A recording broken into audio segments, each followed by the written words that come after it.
안녕하세요. 오늘의 데일리 뉴스레터에 오신 것을 환영합니다. 1. KF-21의 남다른 위력. 2. 한국의 드론. 3. 폴란드는 왜 한국에서만 무기를 사나요? 한번 진실을 알아봅시다. 대한민국을 추월한 것은 인도입니다. 이는 전 세계 군사 전문가들을 깜짝 놀라게 한 것입니다. 인도는 방위산업에서 최악의 결과물 중 하나인 테자스로 항공모함 2차 탐에 성공하면서 이런 기가 막힌 일을 이루어냈습니다. 이제 대한민국의 KF-21이 국자 개발 가능이라는 결과를 받았기 때문에 이는 경악스러운 일입니다. 인도의 성과는 굉장한 것보다는 기가 막힌 일에 가깝습니다. 테자스가 괄목할 만하거나 믿기지 않을 정도로 빠르게 성장했기 때문에 놀라운 것은 아니지만 어떻게 이룩했는지에 대해 궁금해집니다. 아마 자세한 내용을 알지 못하면 이러한 반응은 이해하기 어려울 것입니다. 특히 대한민국 항공모함의 행방이 묘연한 가운데 테자스가 함재기로서의 가능성을 보였다는 것은 심각한 일입니다. 이는 방산시장에서의 경쟁력은 물론 인도가 대표적인 친로 국가임을 고려하면 충분히 걱정할 수 있는 일입니다. 그래서 준비했습니다. 오늘은 인도의 항공모함과 테자스에 대한 진실, 새로운 국면을 맞이한 대한민국의 항공모함에 대한 최신 소식을 알려드리겠습니다. 테자스가 인도에서 자체 개발한 첫 항공모함 INS 비크란트에서 2차 탐에 성공했다는 소식을 들었을 때 세계 대부분의 군사 전문가들은 이렇게 생각했을 것입니다. 그도 그럴 게 인도의 국산 무기 사랑은 너무 유별나서 집착에 가까운 정도지만 그렇다고 해서 그게 꼭 성능이 우수하다는 의미는 아니기 때문입니다. 이를 보여주는 가장 단적인 예가 테자스의 개발 기간인데요. 1983년 소요 제기, 1986년 공식 출범한 테자스 개발 사업은 무려 2010년이 되어서야 IOC를 취득할 수 있었습니다. 다시 말해 인도 공군에서 그나마 최소한의 운용 요구 조건은 충족했다고 인정하기까지 공식 출범 연도를 기준으로 24년이나 걸린 셈입니다. 게다가 테자스 초도 물량이 인도 공군에 도입된 건 그보다 6년이나 더 지난 2016년이었는데요. 유독 빠른 경우긴 하지만 대한민국의 KF-21이 약 11년 만에 초도 비행에까지 성공했다는 걸 알고 보면 인도는 테자스 하나에만 2에서 3배에 달하는 시간을 투자한 것입니다. 심지어 이렇게 해서라도 테자스가 멀쩡하게 세상 밖으로 나왔다면 이 정도로 욕을 먹지는 않았을 텐데요. 그 중에서도 레이더 결함은 테자스를 말 그대로 종이 비행기와 다를 것 없게 만들었습니다. 인도는 기술적 준비도 없이 레이더 자체 개발을 준비하다 소프트웨어 및 하드웨어의 기술력 부족으로 실패했습니다. 이로 인해 테자스 초기 양산형은 레이더가 필요한 무장체계를 전혀 탑재할 수 없게 되었는데요. 사실상 멍텅구리 폭탄을 제외한 미사일 대부분을 사용할 수 없는 것입니다. 결국 인도는 2008년이 되어서야 레이더 자체 개발을 포기하고 이스라엘 엘타의 LM 2031을 도입할 수밖에 없었습니다. 대한민국이 미국과 유럽의 갑질에 지쳐 결국 국산 이사 레이더를 개발하고 KF-21에 탑재하는 데까지 성공한 것과 상당히 대조적인데요. 하지만 테자스의 진짜 문제는 여기서 끝이 아닙니다. 사실 테자스가 아무리 못났어도 KF-21과 직접 비교하는 건 인도로서도 좀 억울한 일인데요. KF-21이 4세대 4.5세대기 중 최고의 성능을 자랑하는 반면 테자스는 경공격계에서도 최하위권의 성능입니다. 그나마 FA-50과는 겨루어 봐야 체급이 맞는데요. 테자스는 전장 13.2m, 전폭 8.2m, 전고 4.4m로 FA-52 전장 13.1m, 전폭 9.4m, 전고 4.9m라는 걸 감안하면 상대적으로 더 작은 크기입니다. 그런데 재밌는 건 그런데도 전비 중량은 테자스가 9,800kg에 달하는 것에 비해 FA-50은 8,900kg에 불과해 훨씬 가볍다는 건데요. 테자스의 결함을 주먹구구식으로 때우고 붙이며 해결하다 보니 중량이 동급 대비 1톤이나 무거워진 것입니다. 게다가 연료 탑재량까지 감소하면서 항속거리가 상당히 짧아졌고 실질 전투 시간은 1시간을 받으시 넘어 동급 대비 13에 불과합니다. 또 정비 시간은 F-16 대비 4에서 5배 이상이고 그러면서도 기체 수명은 고작 20년으로 절반 이하입니다. 여기서 끝이 아닙니다. 그래도 무장이라도 충분히 탑재할 수 있으면 국산 무기체계하는 타이틀을 참작해서라도 어떻게든 써먹을 수 있었을 텐데요. 그러나 테자스는 FA-50과 동일한 F-400사지 계열 엔진을 탑재했음에도 최대 무장량이 기껏해야 3톤이 한계입니다. FA-50이 설계상 3배가 넘는 9톤의 무장을 탑재할 수 있다는 걸 생각하면 테자스의 무장량이 얼마나 형편없는 수준인지 감이 오실 텐데요. 오죽하면 인도 공군에서조차 테자스 불매를 선언하고 인도 정부에 라파를 도입해달라고 애원할 정도입니다. 그리고 실제로도 인도 정부가 라파를 도입하면서 테자스는 획격사로 잊히는가 싶었는데요. 그런데 바로 여기서부터 반전이 시작되었습니다. 인도 정부가 어떻게든 주력기로 써먹겠다는 마음으로 테자스를 MK-1A로 개량한 것도 모자라 KF-21급 성능의 MK 개발을 시작한 겁니다. 그리고 심지어 함재기형인 해군용 엘카 테자스까지 만들겠다고 선언했는데요. 그 결과가 바로 서두에서 말한 INS 비크란트 이착함 성공입니다. 이를 대한민국에 비유하자면 FA-50으로 함재기를 만든 셈인데요. 엘카 테자스 개발에 착수한 게 2003년부터니 실제적 성과를 내기까지 무려 20년이 걸린 것입니다. 모두가 인정하는 테자스의 처참한 성능은 차치하고서라도 대단한 집념인데요. 물론 딱 그것만 빼고는 비효율의 극치이자 나는 이만 못한 일인 것도 사실입니다. 애초에 인도는 테자스를 믿지 못해서 쌍발 함상 전투기 테드프를 개발하고 있었는데요. 그 와중에 엘카 테자스는 포기하지 못해서 예산과 연구 개발 인력을 중복으로 투자한 것입니다. 더군다나 아무리 잘해줘 봐야 FA-50보다 한참은 미친 테자스로는 딱 이착함 말고는 아무것도 할 수 없을 확률이 높습니다. 가뜩이나 탑재 무장도 3톤 남짓인데다가 엘카 테자스로 개량되면서 항공모함에 착함하기 위해 착륙장치의 보강이 이루어졌습니다. 게다가 함재기의 특성상 기본적으로 연료와 무장 탑재량에 상당한 제한이 걸리는데요. 이를 감안하면 엘카 테자스가 미사일 딱 한 발을 탑재하고 30분 작전을 수행할 수 있다고 해도 감지덕지할 지경인데요. 게다가 양산 수량도 문제입니다. 이미 테자스부터가 FA-50과의 경쟁에서 줄줄이 패배를 맞이한 기체입니다. 심지어 말레이시아에는 FA-50 절반 정도의 도입가를 제안했지만 실패했다는 루머도 있는데요. 이런 상황에서 가뜩이나 수요가 부족한 함재기어 엘카 테자스가 설 자리는 없습니다. 사실 인도 정부조차 이를 알고 있기에 라팔 함재기형이나 슈퍼폿 블록 -3을 추가 도입하기 위해 사업을 벌이고 있습니다. 엘카 테자스는 어디까지나 인도의 자존심과 아집에 불과한데요.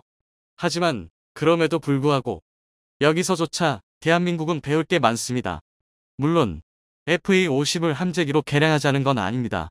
최근 KF-21은 독자 개발 역량 보유 연구가 가능으로 최종 결정이 나면서 드디어 대한민국 항공모함의 목적지가 생겼는데요. 방위사업청은 연구 결과를 종합해서 5에서 6만 톤급 정규 항공모함 개발을 국회에 보고했습니다. 쉽게 말해 이제 경제성과 기술 축적을 위해 경항모부터 만들어야 하느니 규모와 함재기를 고려할 때 중형항모를 만들어야 하느니 같은 설왕설래의 시간은 끝났다는 겁니다. 이제 무조건 중형항모를 만들 수밖에 없게 되었는데요. 아직 함재기에 대해 공식적으로 확정된 정보가 공개되지는 않았지만 애초에 한국형 항모 계획이 표류하게 된 계기가 F-35B의 애매한 성능 때문이었던 만큼 정황상 KF-21엔 탑재가 신분명해지고 있습니다. 우리 손으로 만든 첫 항공모함에 우리 손으로 만든 첫 함재기를 탑재하는 것입니다. 게다가 방위사업청의 연구 용역 결과 대한민국의 항공모함에는 KF-21은 16에서 28대, 조기응복이 2대, 구조헬기 2대 등 20에서 32대의 함재기를 탑재할 수 있는데요. 이를 위해 기존에 검토되던 수직 이착함이나 스키점프대 대신 캐터펄트와 어레스팅 후크를 사용한 캐토바 형식이 고려되고 있습니다. 인도의 테자스와 INS 비크란트와는 비교할 수 없는 진짜 함재기와 항공모함을 보유하게 되는 것입니다. 이는 F-35B의 수직 이착륙에 전적으로 의존하며 이름조차 다용도 운용모함인 일본의 이즈 모국과도 비교할 수 없는 전력 강화인데요. 캐토바 항공모함은 함재기의 최대 이륙 중량에 제한이 없고 KF-21에는 공대함, 공대지, 공대공 등 전투 영역에 제한이 없는 멀티롤 함재기입니다. 게다가 현재의 무인 전투기 개발 현황을 고려하면 다양한 형태의 고정익 항공기를 사출할 수 있습니다. 다만 문제가 있다면 아직 대한민국에는 항공모함을 만들어 본 경험이 없고 캐터펄트는 더더욱 미지의 영역이라는 건데요. 하지만 카이와 현대중공업 측 관계자는 캐터펄트는 항공모함 한 척당 2개 정도가 필요하기 때문에 개발보다는 구매하는 편이 경제적이다라며 미국이 판매할 의향을 보이고 있다고 언급했습니다. 미중 갈등이 정점으로 치닫고 있는 상황에서 양안 전쟁까지 초읽기에 들어선 만큼 미국에서 대한민국의 전력 강화를 절박하게 원하고 있는 덕인데요. 그런데 일각에서는 여전히 KF-21N에 대한 찬반 논란이 뜨겁습니다. 중형항공모함도 대한민국으로서는 첫 시도지만 아직 막연한 청사진인 반면 KF-21N의 개발 상황은 날이 갈수록 뚜렷해져 가면서 함재기 자체 개발의 효율성이 도마에 오른 건데요. 아직 모체가 되는 KF-21조차 양산형의 성능 검증이 이루어지지 않았는데 괜히 KF-21N에 도전했다. 엘카 테자스 꼴이 되는 건 아니냐는 것입니다. 충분히 할 수 있는 걱정인데요. 하지만 KF-21과 테자스는 애초에 전투기와 경공격기인 만큼 비교 자체가 불가능합니다. 또한 KF-21에는 지금이 아니면 절대 시도할 수 없습니다. 국방기술진흥연구소는 KF-21N의 개발기간을 8년 6개월, 이후 해군 시험 비행 기간을 2년으로 잡았습니다. 상당히 긴 시간 같지만 중형항모 개발 기간도 마찬가지로 10년 남짓이라는 걸 생각하면 결코 길지 않습니다. 게다가 이미 우리 손으로 전투기를 만들어 본 경험이 축적된 만큼 KF-21N에 기술적 제한 사항은 없다고 관계자들은 밝히고 있는데요. 오히려 지금 당장의 안전을 위해 1999년 초기형이 도입된 FA-18EF 슈퍼호넷을 도입하는 건 개량 종말을 자처하는 것이나 다름없습니다. 물론 그만큼 철저한 준비가 수반되어야만 대한민국의 항공모함이 유령선 신세를 면할 수 있습니다. 중국의 경우만 봐도 항공모함 운용 준비에만 무려 30여 년이 넘는 시간을 투자했습니다. 온갖 협작질이 수반되었지만 1980년 호주, 소련의 퇴역 항모를 밀수해 연구하고 지상에서 11스케일 모형 시설을 만들어 갖은 실험과 훈련을 진행했는데요. 그럼에도 불구하고 랴오닝함과 산둥함은 반쪽짜리에 불과했습니다. 적에게 배운다는 말이 있듯이 대한민국 또한 중국의 실패를 배워야 합니다. 지금부터 해군 정원을 확대하고 항공모함 관련 전문 인력을 양성하며 기반을 다져야 할 텐데요. 올해로 7회째를 맞는 2023 드론쇼 코리아는 대한항공, SK텔레콤, LG유플러스, GS건설, 카카오모빌리티 등 국내 대기업과 중소기업 등에서 개발한 도심항공 표통 OMO방, 에어모빌리티, 어메드밴스트 에어모빌리티와 산원병 드론 기술을 총망라한 전시회다. 특히 육해공 3군이 처음으로 전시에 참여해군 작전용 무인이동체를 선보인다. 드론 관련 프로젝트를 추진하는 산학연관 160여 곳도 600여 부스 규모로 참여한다. 이번 행사에는 러시아 우크라이나 전쟁 등 군사 분야에서 활용되는 드론 기술의 최신 동향을 소개한다. 2023 드론쇼 코리아 콘퍼런스에는 드론과 관련한 각종 주제로 국내외 드론 업계 전문가 세션이 이틀간 마련된다. 이번 행사에서는 최근 대두된 군 합동드론 사령부 창설과 관련해 앞으로 진행될 방위사업청의 드론 무기체계 전력화 사업에 대한 사업 설명회도 열린다. 얼마 전 미국 바이든 대통령이 기자회견을 통해 11월 9일 테러의 주범이자 오사마 빈 라멘에 이어 알카에다를 이끌던 알자와히리를 제거했다고 밝혔는데요. 여전히 미국은 테러와의 전쟁에서 물러날 생각이었고 미국의 적은 끝까지 출격할 것이라 엄포했습니다. 이번 알자와히리 제거 작전에 미군의 최신형 무인기가 동원됐다고 밝혔는데요. 미군의 무인기에서 닌자 미사일이라는 별명으로 불리는 헬파이어 R9X 미사일이 발코니에 나와 있던 알자와히리를 정확히 노리고 발사됐다고 합니다. 미국의 헬파이어 미사일은 공격 헬기어 무인기의 주무장으로 사용되며 최강의 대전차 미사일 자리를 지켜왔습니다. 최근 국방과학연구소에서 한국형 헬파이어 미사일을 공개했는데요. 그런데 2차 세대 전술 유도 미사일의 공개된 스펙이 무려 헬파이어 미사일의 3배에 달한다고 하는데요. 이 무시무시한 성능의 한국형 헬파이어 미사일이 한국산 스텔스 무인기에 장착될 예정이라고 밝혀져 한국의 드론 전력을 우습게 보던 중국에 큰 충격을 주고 있다고 합니다. 헬파이어 미사일 공습은 부가적인 피해를 줄이면서 목표물을 효과적으로 타격할 수 있어 미군에서 오랫동안 애용해왔는데요. 기존 헬기에 주로 탑재되어 운용되었던 헬파이어 미사일이었지만 무인기의 본격적인 운용으로 전성기를 맞이하게 됩니다. 헬기와 달리 소음을 내지 않는 무인기에서 발사되어 높은 고도에서 내리꽂는 헬파이어 미사일은 하늘에서 내려온 죽음의 천사와도 같았죠. 여기에 헬파이어 미사일의 개량형인 헬파이어 R9X가 등장하며 개인 목표물을 대상으로 더욱 치명적인 무기로 재탄생했습니다. 그런데 한국에서 개발 중인 유도 미사일의 스펙이 헬파이어 미사일의 3배에 달한다고 밝혀졌는데요. 현무, 신궁, 천궁, 현궁 등 뛰어난 성능의 국산 미사일을 수차례 개발했던 국방과학연구소에서 차세대 전술 유도 무기를 공개했습니다. 기존 보병용으로 개발되었던 현궁 대전차 유도 미사일보다 대형으로 한국산 군용 무인기와 FA-50에 도입할 예정이라고 합니다. 최대 사거리 30km의 최대 운용고도 15km로 사거리 10km, 운용고도 5km 정도인 헬파이어 미사일의 3배에 달하는 성능에 최대 9G의 중력 가속도에서 발사하는 게 가능하다고 하는데요. 이는 무인기나 FA-52 속도를 줄이지 않은 채로 목표물을 향해 발사하는 게 가능하다는 걸 의미합니다. 이러한 스펙이 공개되자 군사 전문가들이 믿을 수 없다는 반응을 보였는데요. 이는 기존 무인기를 이용한 전술의 패러다임을 바꿔놓을 만한 성능이기 때문입니다. 기존 미군이 무인기로 헬파이어 미사일을 발사하기 위해서는 5km 고도까지 내려와 속도를 200 kmh까지 줄여야 했습니다. 때문에 미사일 발사 직전에 발각될 경우 격추될 확률이 급격하게 높아졌었습니다.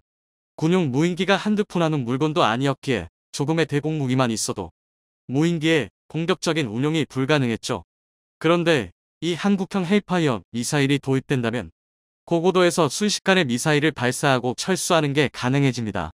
거기에 사정거리 3배는 단순히 3배 멀리 쏠 수 있는 것뿐만 아니라 기존 헬파이어 미사일이 지배할 수 있던 공역의 9배 이상의 범위를 무인기의 킬존킬존으로 만들 수 있게 된다는 것을 의미합니다. 이러한 성능의 미군을 비롯해 한국산 무기를 수입하던 국가들에서 높은 관심을 보이고 있는데요. 2차 세대 유도 미사일이 무인기에 장착될 경우 그동안 지적받아왔던 한국산 무인기의 공격력 부재 문제도 해결될 것으로 기대받고 있습니다. K9, KF-21, K2 등의 한국산 무기들에 비해 한국산 무인기의 인지도는 상대적으로 낮았습니다. 이 때문에 한국이 드론 약소국이라는 인식이 존재했었는데요. 이는 명백히 사실이 아니라고 단언할 수 있습니다. 한국의 군용 무인기 개발 역사는 무려 1977년까지 거슬러 올라갑니다. 한국형 무인기 개발 시작 후 4년 만에 비행이 가능한 실증 기체 솔개를 만드는 데 성공했는데요. 하지만 1984년 국산 무기 개발에 투입되던 예산과 인력이 축소되며 한국형 무인기 개발은 갑작스럽게 중단되고 말았습니다. 그렇게 잊혀지는 듯 했지만 1990년 걸프전이 발발하며 전 세계의 군용 무인기 열풍이 불기 시작합니다. 당시 미군은 걸프전에서 무인기를 적극적으로 운용하며 전쟁의 양상을 뒤바꿔 놓았습니다. 이는 현대 무기사에서 항공모함의 등장만큼이나 충격적인 사건이었습니다. 한국 역시 이에 자극받아 1990년부터 무인기 개발에 착수하고 겨우 1년 뒤인 1991년 세계 10번째 무인 정찰기 RQ-100이 송골매를 선보았습니다. 현재 군단급 정찰기로 운용 중인 송골매를 시작으로 본격적인 한국형 군용 무인기 개발이 진행 중에 있는데요. 2023년 실전 배치를 목표로 개발 중이던 다목적 중고도 무인기 쿠스 FS의 개발이 완료되어 양산에 들어갔다고 합니다. 최고 속도 360km, 최대 고도 13km, 운용 반경은 500km에 달해 사실상 한반도 전역을 작전 범위로 두고 있는데요. 쿠스 FS는 현재 미군의 주력 무인 공격기인 MQ-9 리퍼를 목표로 설계했기에 정찰 임무 외에도 미사일을 탑재한 무인 폭격기로도 운용될 예정입니다. 쿠스 FS의 이륙 중량이 5,700kg에 달해 헬파이어 미사일을 비롯해 다양한 무장을 탑재할 수 있을 것으로 기대받고 있는데요. 최근 한국에서 미국 측에 헬파이어 미사일 400기를 구매하고 싶다는 의사를 밝혔었던 게 곧 실전 배치될 쿠스 FS의 무장을 확보하기 위함이었던 것으로 보입니다. KF-21의 시험비행 이전 공개된 공군 홍보 영상에서 컴퓨터 그래픽으로 만들어진 스텔스 무인 전투기 가오리 X가 KF-21의 호위기로 등장했었는데요. KF-21에 앞서 전장에 투입돼 정찰과 대공 무기를 파괴하는 역할을 수행할 예정입니다. 가오리 X는 2030년에 KF-21과 함께 전력화가 계획되어 있는데요. 단 한 대의 KF-21로 비행편대를 구성하는 게 가능해질 것으로 보입니다. 이처럼 군용 무인기 하면 생각나는 형태의 무인기 외에도 다양한 방식의 군용 무인기가 개발 중에 있는데요. 그중 독특한 군용 무인기 개념이 바로 자익스 드론과 군집 드론입니다. 잘 알려져 있지 않지만 한국군은 오래전부터 자익스 드론을 운용해왔는데요. 이스라엘의 IAI-하피 자익스 드론 약 120여 대를 운용하고 있습니다. 상공을 배회하다가 적의 레이더 신호를 탐지하면 목표물을 향해 내리꽂아 공격하는 방식으로 실전에 여러 번 투입되어 수많은 미사일 포대와 대공 레이더를 파괴했었습니다. 군집 드론은 소형 드론 수십, 수백 대가 인공지능의 통제를 받으며 작전을 수행하는 차세대 드론 체계로 미국과 중국을 비롯한 각국에서 개발 중에 있어 향후 10년 내로 실전 배치될 예정입니다. 2016년에는 미군의 FA-18 슈퍼호넷 전투기 3대에서 초소형 무인기 103대가 투하되어 마치 벌떼처럼 하늘을 뒤덮는 모습을 공개하며 군집 드론의 전력화까지 얼마 남지 않았다는 것을 보여주기도 했습니다. 그런데 아무도 주목하지 않던 한국이 군집 드론 기술의 선두주자에 있는 것으로 드러났는데요. 지난 2018년 평창 올림픽 개최식에서 드론 1218대가 밤하늘에 오른기를 그려내 전 세계를 놀라게 했었습니다. 이를 보고 충격을 받은 중국에서 저 정도는 우리도 할 수 있다라며 군집 드론 비행쇼를 선보였는데요. 대형을 갖추지 못하고 서로 부딪히더니 우수수 추락하며 밑에 있던 사람들을 덮쳐 국제적 망신을 당하기도 했었죠. 이러한 기술력을 토대로 한국군 역시 군집 드론 체계를 개발하고 있다고 합니다. 국방과학연구소에서 공개한 이 초소형 무인기는 인공지능을 통해 자율 군집 비행하며 정찰, 감시, 통신 중계, 폭격 등의 임무를 수행할 예정입니다. 여기에 자엑스 기능까지 추가되면 미사일, 폭격만큼이나 강력한 파괴력을 보여줄 것으로 기대받고 있습니다. 현대전에서 드론은 소총, 전투기, 전차와 같은 필수적인 무기가 되었는데요. 우크라이나 전장에서 러시아군을 상대로 드론이 맹활약하고 있다는 소식이 들려오고 있습니다. 그런데 군용 드론이 아닌 싸구려 중국제 민간 드론이 러시아군의 악몽이 되었다고 하는데요. 우크라이나에 중국산 드론 수백 대가 기증되었는데 여기에 테이프나 끈을 이용해 수류탄을 싣고가 러시아군의 머리 위에 떨구어 군용 드론들보다 러시아군에 막대한 피해를 입히고 있습니다. 이 드론들은 크기가 작아 러시아군이 가진 레이더에 탐지되지 않고 높이 올라가면 소음도 거의 없어 접근하는 것을 파악할 수 없다고 합니다. 아이러니하게도 러시아의 우방인 중국제 드론이 러시아군에 막대한 피해를 주고 있는 것이죠. 현대전에서 드론들이 활약하며 드론을 잡기 위한 기술도 각광받고 있습니다. 프레데터, 리퍼와 같은 군용 무인기 외의 소형 드론들은 가격도 훨씬 싸고 작아서 현재의 대공 무기 체계로 대응하기엔 수지 타산이 맞지 않습니다. 수십만원짜리 드론 한 대에 수억원짜리 대공 미사일을 낭비하는 셈이니까요. 덕분에 이제 사양길에 올랐나 싶었던 대공 무기가 다시금 주목받고 있는데요. 일반 대공 무기들보다 짧은 사거리로 외면받았던 대공 장갑차가 대대 드론전 종결 병기가 된 것입니다. 사정거리가 짧다고 하지만 소형 드론의 공격 범위보단 넓고 드론을 잡는 데에는 기관포 몇 발이면 충분하게 대공 장갑차 단 한 대로 수백 대의 드론을 처리하는 게 가능합니다. 하지만 드론의 등장 전 대공 장갑차는 현대전에 쓸모가 없다고 판단한 각국에서는 개발을 중단하거나 퇴역 수순에 들어갔었는데요. 한국은 북한의 구형 공격기를 이용한 저공 침투를 막기 위해 K-30BO를 지속적으로 운용하며 개량을 거듭해왔습니다. K-30의 개량형인 BOE에는 진행형 공중폭발탄을 사용하는 40mm 기관포와 지대공, 대전차 미사일이 탑재되고 위상 배열 레이더와 전자 광학 추적 장치가 탑재되어 사실상 현존하는 세계 최강의 저고도 방공 시스템이라고 할 수 있습니다. 한국군은 오래전부터 드론이 미래의 전장을 지배할 것으로 보고 준비를 해왔습니다. 그리고 드디어 공개된 차세대 공대지 미사일과 국산 스텔스 무인기가 만나 대한민국의 적을 공포에 떨게 할 드론 전력이 완성되어 가고 있습니다. 더 이상 우리의 적이 안심하고 쉴 수 있는 곳은 없게 될 것입니다. 현지 시각으로 지난 6일 대한민국의 K2 흑표 10대와 K9 자주포 24대가 출고식 이후 고작 50일 만에 폴란드에 도착했습니다. 당시 폴란드 대통령 안제이 두다가 직접 버선발로 마중 나온 사건은 이미 상당히 유명해졌습니다. 그도 그럴 게 한국 무기체계가 도착한 그디니아 해군기지는 발트해에 면한 군항으로 폴란드의 수도 바르샤바에서 차로만 4시간이 걸리는 먼 거리입니다. 심지어 그디니아 해군기지에는 이미 한국 무기체계의 도착을 환명하기 위해 국방장관 같은 고위급 인사가 대거 참석해 있었는데요. 그런데 이런 자리에 대통령까지 직접 참석했다는 건 굉장히 이례적인 일입니다. 이는 폴란드가 자국 안보를 지키기 위해 한국 무기체계에 얼마나 큰 기대를 걸고 있는지 잘 말 수 있는 대목입니다. 하지만 아무리 그렇다고 해도 한국산 무기를 맞는 폴란드 정치권의 행동은 과하다 싶을 만큼 격렬한데요. 국제관계에서 국가 고위급 인사의 움직임은 그 즉시 외교적 메시지로 해석되기 때문에 일정한 상한선이 그어져 있기 마련입니다. 더군다나 배치식도 아니고 입고식의 대통령과 국방장관이 모두 참석하는 일은 외교적으로 보면 지나치다 싶을 정도인데요. 그런데 사실 폴란드의 이런 행동에는 그럴 만한 이유가 있습니다.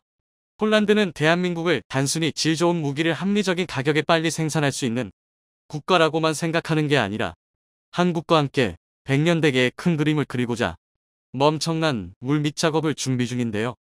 그래서 준비했습니다. 오늘은 폴란드가 구상 중인 역대급 계획에 대해 알려드리겠습니다.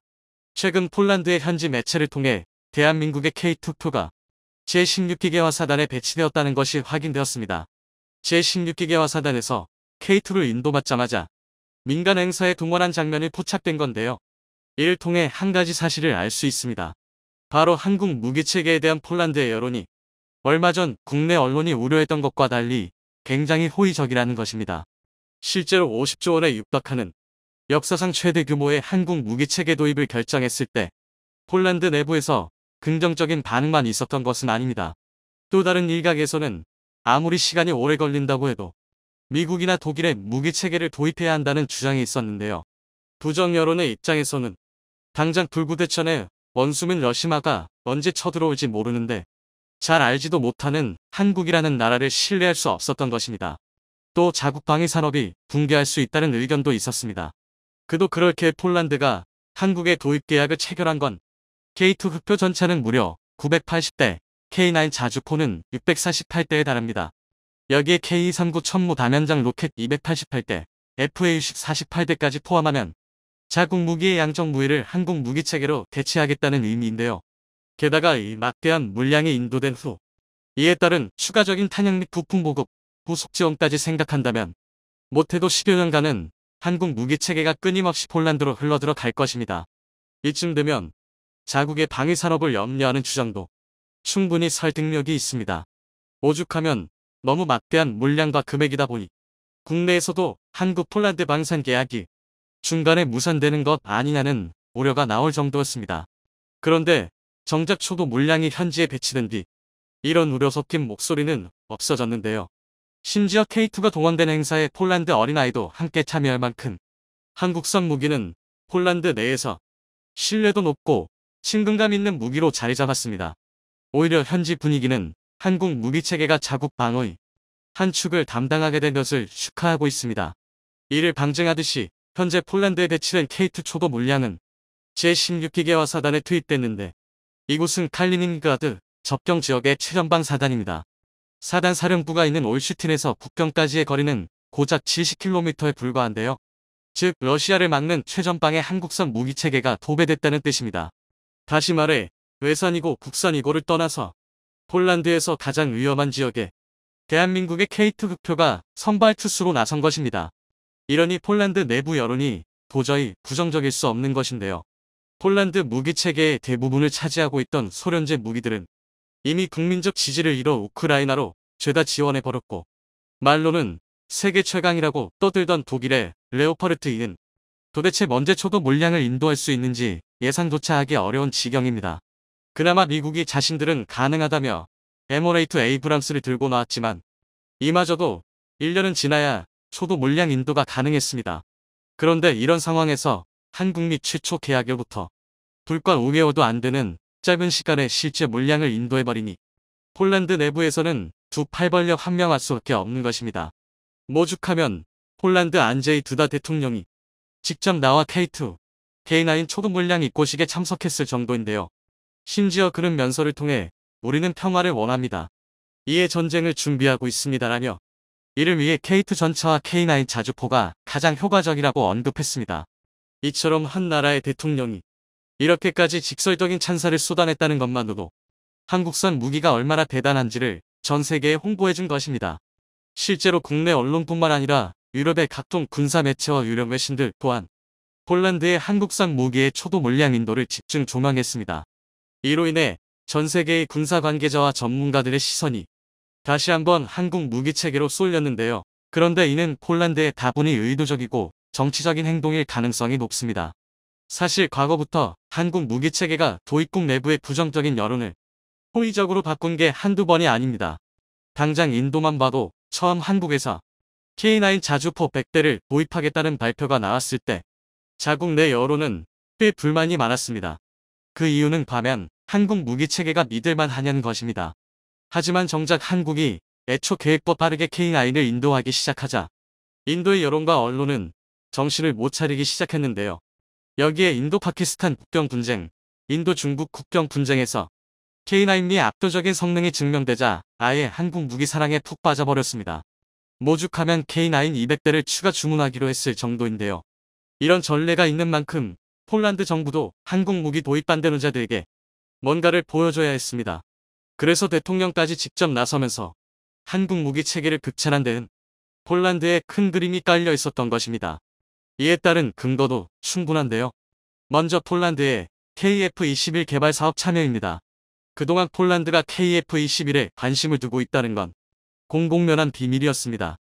지난 9월 5일 폴란드에서 열린 엠스포 국제방산 전시회에서도 폴란드 대통령이 직접 가히 홍보관을 찾으며 KF-21에 대한 관심을 숨기지 않았는데요. 또 카이에서도 폴란드 현지의 국제항공학교, FA 부품 공장 등을 설립하며 기술 협력 가능성을 숨기지 않았습니다. 현재 4.5세대기로 개발 중인 KF-21 블럭1은 인도네시아라는 잘못된 파트너를 만나는 바람에 여기저기 잡음이 들리고 있지만 블럭2, 블럭3에서는 충분히 다른 국가와 협력할 가능성이 높습니다. 이를 방증하듯 한국에서는 이미 KF-21 블럭1과 블럭2, 블럭3을 다른 기체로 보고 있습니다. 즉 최막의 경우 인리를 버리고 새로운 파트너를 찾을 여지를 둔 셈입니다. 그리고 이런 상황에서 폴란드 최대 방산업체인 PGZ의 회장은 KF-21 프로젝트에 참여할 수 있으면 매우 기쁠 것이라고 발언했습니다. PGZ는 한국의 에드와 마찬가지로 폴란드 정부가 설립한 지주회사인데요. 애초에 폴란드 내 방위 산업체를 통합하기 위해 만들어진 만큼 계열사만 31개가 넘습니다. 이번 한국 폴란드 방산 계약도 폴란드 내에서는 PGZ를 통해 진행될 정도로 자국 내에서의 영향력은 상당합니다. 그런데 이런 기업의 회장이 직접 KF-21 참여를 요청했다는 건 곧 폴란드 정부에서 직접 KF-21 개발 참여 의사를 밝혔다고 봐도 과언이 아닙니다. 만약 폴란드가 KF-21 블럭2 개발부터 사업에 참여한다면 최소 10년 이상은 한국과 폴란드 간 긴밀한 군사협력 관계를 이어나가게 되는 것입니다. 뿐만 아니라 한국 입장에서도 든든한 유럽 거점이 생기는 건데요. 그런데 폴란드의 계획은 여기서 끝이 아닙니다. 폴란드도 장기적으로는 한국 무기체계의 유럽 총판 자리를 노리고 있기 때문입니다. 앞서 말한 KF-21은 물론이고 K2, K9의 도입이 확정되면서 한국 방산업체들은 폴란드 내 현지 생산과 기술 지원을 약속했습니다. 이건 폴란드라고 특별 취급해 준 게 아니라 한국 무기체계 특유의 세이즈 포인트인데요. 한국 무기체계는 구매국을 통해 현지 생산 공장을 건설해 빠른 생산과 도입국 최적화 개량이라는 것을 가장 큰 무기로 삼고 있습니다. 하지만 폴란드의 경우 얘기가 조금 달라지는데요. 폴란드는 마시마, 동유럽과 서유럽을 잇는 관문이자 물류 허브입니다. 더군다나 최근 체코, 노르웨이, 슬로바키아 등 다양한 유럽 국가들이 한국 무기체계에 관심을 갖는 상황에서 군사협력만 제대로 이루어진다면 폴란드를 한국의 생산기지처럼 활용할 수 있습니다. 또 폴란드 현지 생산 공장에서 폴란드용 장비만 생산하는 게 아니라 유럽 각국의 부품과 소모품 등을 생산할 수 있는 것입니다. 이는 유럽이 한국 무기체계를 도입할 때 가장 망설이는 부분인 부품과 탄약 등 소모품 수급 문제를 상당 부분 해결할 수 있는 최상의 대안인데요. 그리고 무엇보다 한국의 유럽 생산 기지는 한국보다 폴란드가 더 절실히 원하고 있습니다. 실제로 폴란드 재무부 장관에 따르면 그는 외신과의 인터뷰를 통해 한국의 무기체계는 유럽 시장에서 많은 가능성을 지니고 있다라며 폴란드가 유럽 시장에서 교두보 역할을 할 수 있을 것이라고 밝혔는데요. 이는 사실상 이미 폴란드가 한국을 미래의 파트너로 여기고 더욱 긴밀한 관계를 요구하고 있다는 의미로밖에 해석할 수밖에 없습니다. 즉 폴란드는 한국을 통해 자국의 안보를 지키고 방위산업을 육성하며 한국은 폴란드의 넓은 물류망을 통해 유럽 진출의 발판을 마련할 수 있는 것입니다. 게다가 이 관계는 우크라이나 전쟁이 끝나면 더욱 빛을 발할 텐데요. 전후 우크라이나에는 재건 및 복구 사업으로 경제, 사회 전반에 걸친 엄청난 수요가 폭발적으로 증가할 것입니다. 그리고 이 수요는 대부분 우크라이나를 직접적으로 지원한 나라들에 돌아갈 텐데요. 이를 냉철하게 봤을 때 막대한 사업의 기회입니다. 하지만 한국은 우크라이나의 우회 지원을 선택한 만큼 재건 사업에 참여할 기회가 적을 것입니다. 하지만 폴란드는 다릅니다. 폴란드는 우크라이나에 가장 많은 장비를 지원한 나라로서 우크라이나 재건에 가장 큰 영향력을 발휘할 수 있습니다. 이렇게 되면 한국은 폴란드를 통해 우크라이나의 전후 재건에 폴란드와 함께 참여할 가능성이 굉장히 높습니다. 즉 한국은 기술력을 제공하고 폴란드는 우크라이나와의 외교력을 제공하는 것입니다. 그동안 대한민국에게 유럽은 인도, 아프리카보다 더한 불모지였습니다. 서유럽은 EU와 나토를 중심으로 자급자족하는 사회였고 동구권은 러시아의 영향력이 너무 강했는데요. 이로 인해 일종의 부혜자인 대한민국은 유럽 시장에 진출하는 게 사실상 불가능했습니다. 하지만 폴란드라는 우회로가 생기면서 이 상황이 달라졌습니다. 결정적으로 폴란드라는 파트너가 생겨 유럽 시장에서 대한민국을 보증하기 때문입니다. 이처럼 폴란드 방산 계약은 언론에 드러난 표면적인 것보다 더 큰 가치가 담겨 있습니다. 이처럼 한국은 폴란드라는 방위압력 국가를 내세워 미래의 유럽 시장을 주도하는 시험대에 오르겠습니다. 영상이 도움이 되셨다면 구독과 좋아요 부탁드리며 오늘도 감사합니다. 최고로 멋진 하루 보내시길 바랄게요.